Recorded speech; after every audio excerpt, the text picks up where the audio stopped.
Right now, this instant, the version of you reading this sentence is already gone.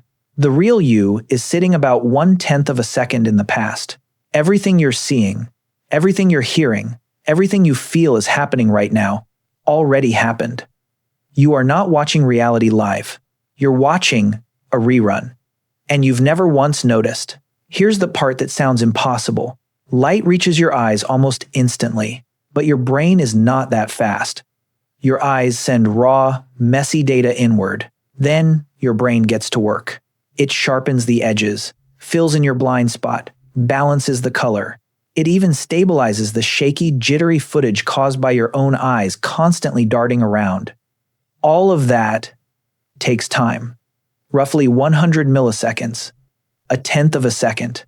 Doesn't sound like much, but that gap is the difference between reality and the story your brain tells you about reality.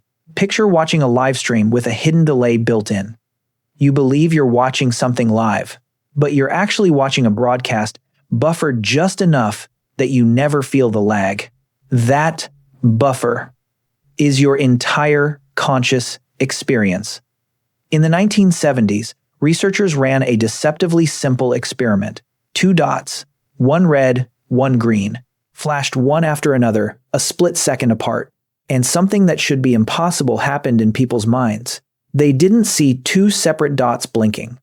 They saw one dot moving smoothly across the space, and changing color halfway through its motion. But think about that for a second. The brain would have had to know the second dot's color before that dot ever appeared. It didn't know. It guessed. And it rewrote the memory to hide the guess. Your brain doesn't just delay reality. It edits your past to make your present feel seamless.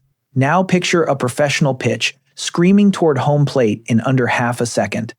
Faster than your brain's own reaction delay can keep up with.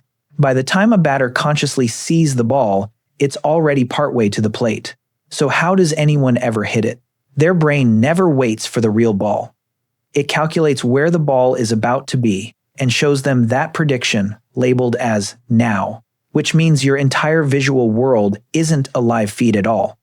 It's a forecast, a highlight reel rendered slightly ahead of schedule to make up for the fact that real time already left the building. Scientists have a name for this trick: the flash lag effect. Show someone a moving object gliding past a flashed, stationary object at the exact same position at the exact same moment. People will swear the moving object was already further ahead. Your brain isn't malfunctioning, it's compensating. Because 1/10 of a second is exactly the kind of gap that gets you killed in the wild. A predator lunging at you does not wait politely for your visual cortex to finish rendering. So, evolution didn't give you a delayed window into reality. It gave you a predictive one, a guess dressed up as certainty. Here's where it gets stranger. Light and sound do not travel at the same speed, not even close. So when someone claps their hands in front of you, the image and the sound technically arrive at different moments, yet you perceive one single, perfectly synced clap. Your brain is quietly holding the faster sense hostage, waiting for the slowest one to catch up, and then releasing both together. It is editing 2 different arrival times into a single fake now. You've actually witnessed this trick fail at large distances.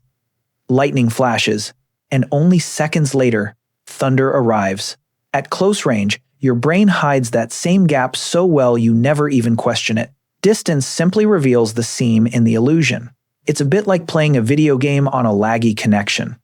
Your controller sends the command, but the screen updates a beat behind, and your brain quietly fills that gap with an assumption of instant response.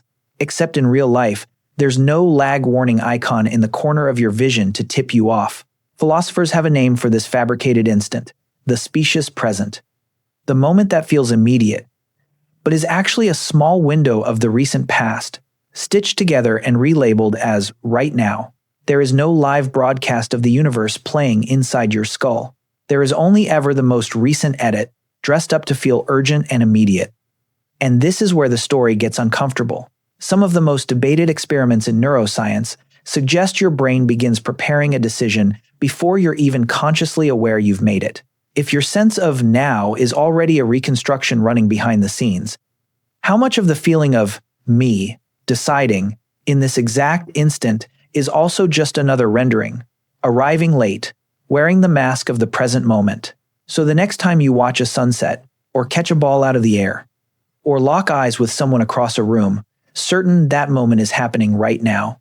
None of it is happening right now. You are not watching the universe live. You are watching its most recent performance, replayed just convincingly enough to feel immediate. And somewhere, exactly 1/10 of a second ahead of you, the real universe has already moved on, without waiting for your permission to catch up.